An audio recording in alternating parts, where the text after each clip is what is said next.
Good morning, everyone. Thank you for joining us. We've had a tough winter season in North Carolina, and it is not over yet. We expect more winter weather to return to our state tomorrow, impacting the majority of North Carolina. So this morning, I've declared a state of emergency across the state to respond to this weather development. As a result of that declaration, we are activating the cross-agency storm response that is the state emergency response team. It includes the Department of Transportation, the Department of Public Safety, the North Carolina National Guard, the State Highway Patrol, and our state's utilities. Momentarily, you will hear from Emergency Management Director Will Ray about the winter storm and our emergency response operations, and from Secretary Joey Hopkins about NCDOT's work to keep our roads as safe as possible. As Director Ray will outline, this winter storm will likely hit the majority of the state. At this time, our greatest concerns are potential power outages and road safety. Ice accumulation may lead to power outages, so we recommend that everyone keep their devices charged and have a flashlight on hand. In addition, precipitation and freezing temperatures will make a mess of our roads. Temperatures may warm above freezing in some parts of the state Thursday, but they are sure to freeze again Thursday night. Thawing and refreezing will lead to black ice, so everyone needs to be especially careful on our roads. Please avoid traveling unless it is necessary to travel. Many communities will be opening warming stations for those who need a safe refuge from the cold temperatures. You can find information on resources in your community by visiting your local government and emergency management agencies' websites and social media accounts. This morning, in addition to Director Ray and Secretary of Transportation Hopkins, I'm also joined by Secretary of Public Safety Eddie Buffalo, the Chief of Staff of the North Carolina National Guard, Colonel Ed Wallace, and Commander of the State Highway Patrol, Colonel Freddie Johnson. As we stand here now, emergency management officials, Department of Transportation crews, the Highway Patrol, and our National Guard are preparing for the winter weather, brining the roads, positioning resources, clearing abandoned cars from the shoulders of our highways, and working closely with local governments across the state to coordinate assistance quickly. Erica Kugler and Jackie Mativier are our Spanish language interpreters, and our American Sign Language interpreters are Karen Magoon and Nicole Fox. I'll now invite forward Emergency Management Director Will Ray to provide more updates. Director Ray. Thank you, Governor, and good morning, everyone. Winter weather once again will impact our state tomorrow and into Thursday with a variety of winter precipitation types. The greatest snowfall totals of 2 to 6 inches and locally up to 9 inches of accumulation are forecast along our northern portions of the central and eastern parts of North Carolina. Accumulations of 2 to 4 inches are also expected across the northern mountains and in higher elevations in western North Carolina. Lighter snow accumulations of 1 to 3 inches are expected elsewhere across the state, with the exception being southeastern North Carolina, where freezing rain or rain is expected. We're also monitoring the forecast of ice accumulation as areas along the US 70 corridor near Goldsboro, Jacksonville, and New Bern to the northeast could see a maximum ice accumulation of 0.3 of an inch. Additionally, portions of central and eastern North Carolina may see 1/10 to 2/10 of an inch of ice accumulation. As a reminder, ice accumulations of around 1/4 inch and greater will cause tree branches to snap and can cause power outages as well as hazardous travel conditions. If your power goes out during this storm, please ensure that generators are operated outside and away from open windows or doors to prevent carbon monoxide poisoning. Never burn charcoal indoors or use a gas grill indoors. Properly vent all kerosene heaters and make sure that heaters have space around them to reduce fire risk. Use battery-powered sources for light instead of candles to, again, reduce fire risk. And make sure that you have plenty of warm blankets and clothing available. Hazardous travel conditions are expected tomorrow and over the next several days. We ask that all North Carolinians continue to monitor the weather tomorrow and stay off the roads when possible. Unnecessary travel not only puts you at risk, but also the public safety personnel, the power crews, and DOT workers that will need to respond if there's an issue. If you must drive in winter conditions, our partners with the State Highway Patrol advise reducing speed significantly, increasing distance between other vehicles, and clearing all snow and ice from your vehicle before traveling. Given the forecast, let's make their work easier by staying off the roads unless absolutely necessary. The State Emergency Response Team has been activated and is working with key partners such as the Department of Transportation, the North Carolina National Guard, the State Highway Patrol, the Department of Health and Human Services, and our local emergency management agencies to ensure that any resources needed are quickly provided to communities throughout our state. As a part of the activation, our state's energy providers will be integrated here at the State Emergency Operations Center. We've been in close coordination with them over the last several days, and they are positioned to quickly respond to any power outages to reduce restoration times. As the governor said, a state of emergency has been issued in preparation for this event, and the State Emergency Operations Center, along with our regional coordination centers, remain in close communication with our local emergency managers across the state. Based on forecasted impacts, we have activated more than 180 National Guardsmen to assist the State Emergency Response Team in supporting communities that are impacted by this storm. National Guard assets are pre-positioned in Kinston, Elizabethtown, Edenton, Greensboro, Lewisburg, Rockingham, Surrey County, Raleigh, and Charlotte to quickly respond to the needs in those areas. Their primary mission is to support local public safety agencies and emergency services, as well as the Department of Transportation.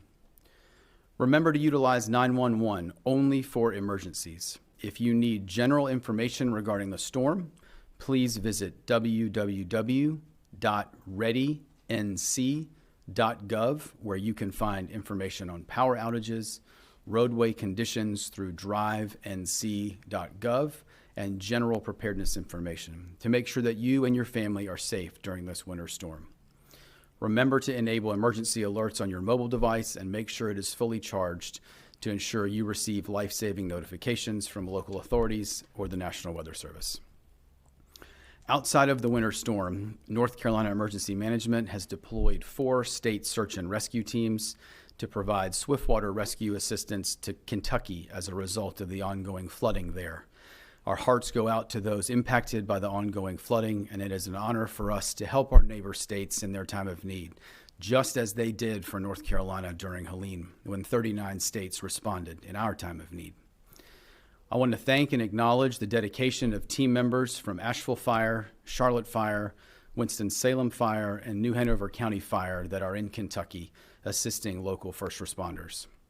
Finally, for those in western North Carolina continuing to recover from the devastation of Tropical Storm Helene, as a reminder, if you need resources, assistance with housing, or help navigating the recovery process, please call the North Carolina Disaster Case Management Program at 1-844-746-2326 or visit ncdps.gov/Helene.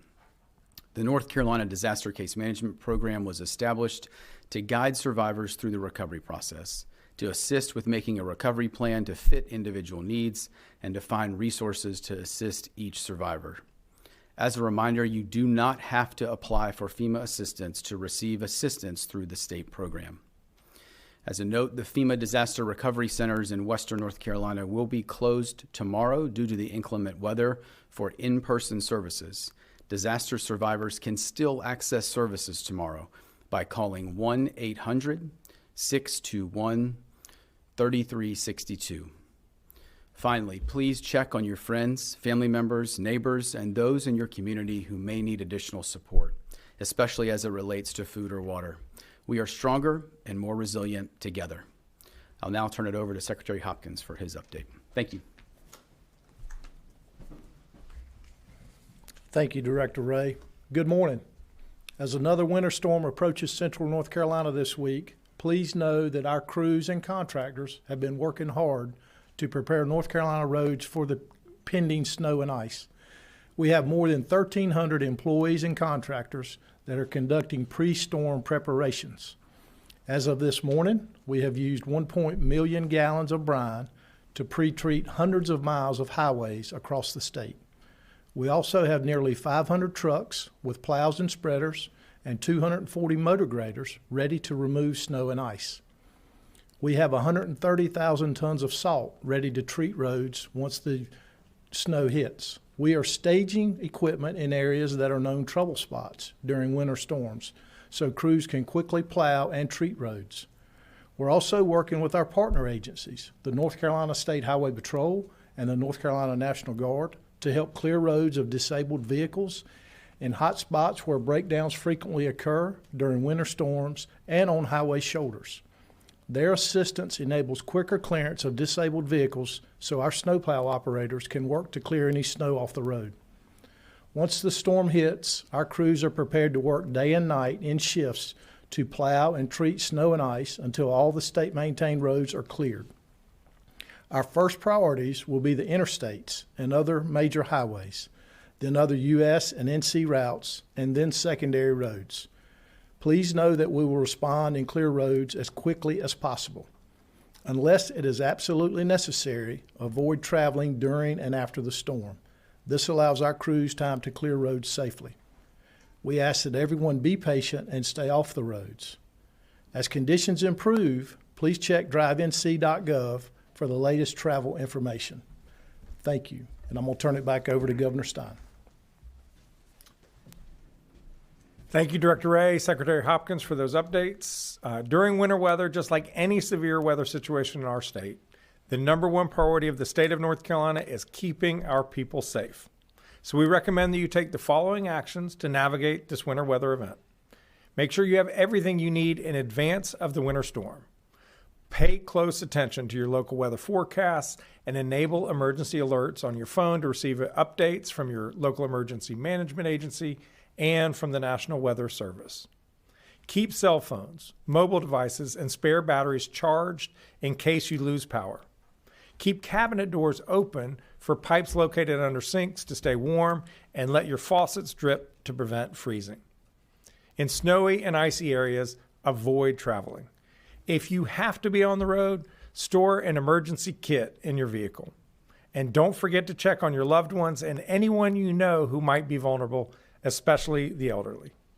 Thank you. I'll now open the floor to questions here in the room and go to the mics on the sides if you have any questions, and you can direct them to any of the folks here. We'll start on this side. Hi, good morning. Thank you. Dina with CBS 17. Are there any special preparations happening in Western North Carolina specifically for people who are still out of their homes? Director Ray. So thanks for that question. I think the focus on the recovery efforts, particularly around housing, are continuing. And as a reminder, we have a number of options that are available for disaster survivors, for transitional sheltering, or for housing assistance. And so would ask that if there are specific needs, if there are survivors that have those specific needs in the impacted communities, that they do call that disaster case management line to help navigate that. As we've looked at over the last couple of days at the run-up to this event and potential impact, I think obviously the more significant weather impact seems to be trending towards the central and eastern part of the state. And so much of the snow and weather that is forecasted in the west is within what we would say local capability and capacity. And so a number of those communities are doing targeted outreach to those individuals that they know of in their jurisdictions that have additional needs. And we stand ready to support some of those specifically as they reach out. Thank you. Thanks. Governor Terry from SanfordTV.live and WWGP. What advice? I have two questions for you. What advice will you give for the senior citizen? And my second question is, what advice will you give for our wonderful farmers and our pet lovers? As it relates to senior citizens or folks who aren't moving around very much, we don't want people moving around. Make sure that you have enough supplies, non-perishable food and water in case you lose water or power to your house. You don't want to have to be opening and closing your refrigerator. So make sure you have the right supplies on the front end, plenty of blankets to stay warm, have points of contact for people who can check in on you if necessary. And for pet owners, understand that when it's freezing temperatures out there, please keep your pets indoors. Thank you very much. Hi, Governor Laura Leslie, WRAL. We've been hearing over the past few months that response to Hurricane Helene has really stretched our state resources in terms of emergency management as well as DOT. Is there sufficient money in those budgets to handle this third response to this third storm this season? Yeah, so there's no question that the state is prepared to respond to the issues of the moment, but I'll pass that on to Secretary Hopkins first and then Director Ray. Yes, thank you for that question. From a transportation standpoint, yes, our budget is strong enough to handle this storm. We will continue responding to the Helene Recovery 2. Work will be ongoing even through this week as the storm hits.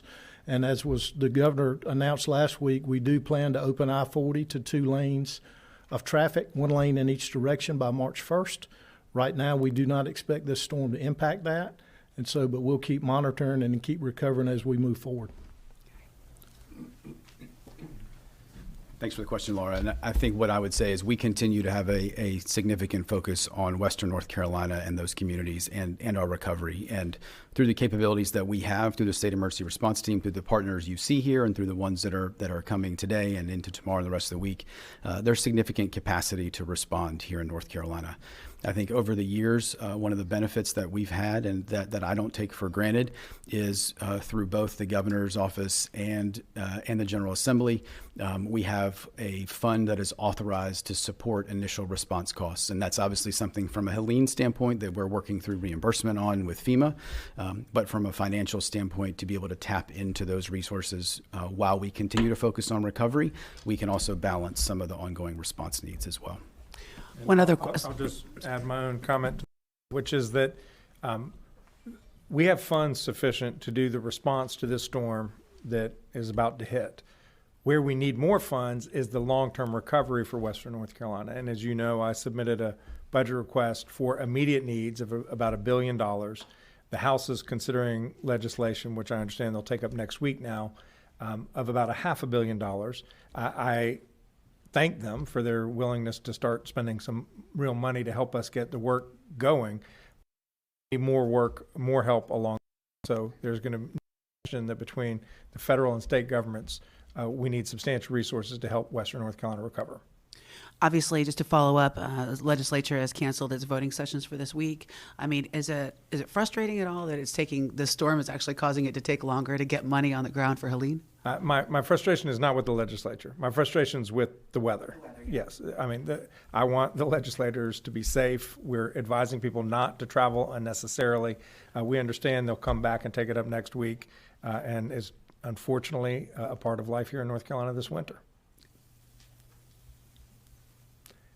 Now, at this point, we'll see if there are any questions on the phone. If you're on the phone, please press 1 to ask a question. The first question is from Helen Chickering with Blue Ridge Public Radio. Please go ahead with your question.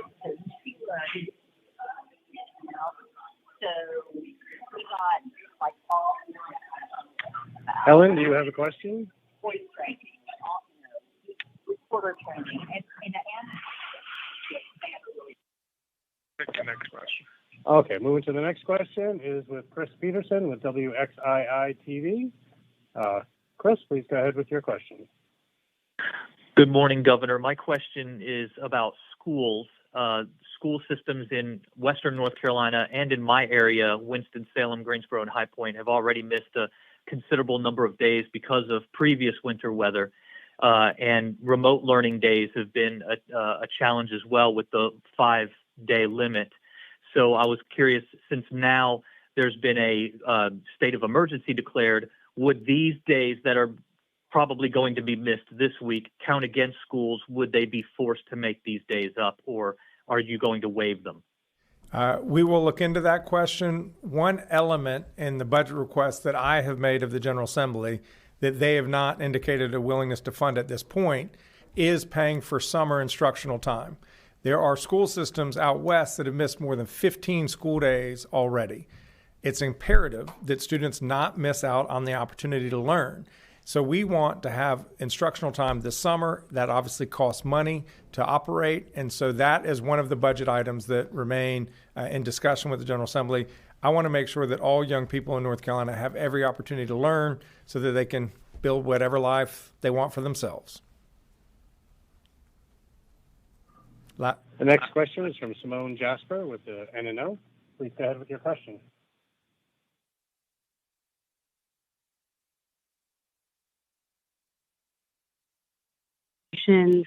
For the roads, and I was wondering if you would be able to share more information about preparations being done for potential power outages. What kind of crews are out there in regards to that effort? Yes, we've heard that there are resources coming into North Carolina from other states to help pre-position to respond to power outages that may occur, and I'll ask Director Ray to offer more information. Thank you, sir.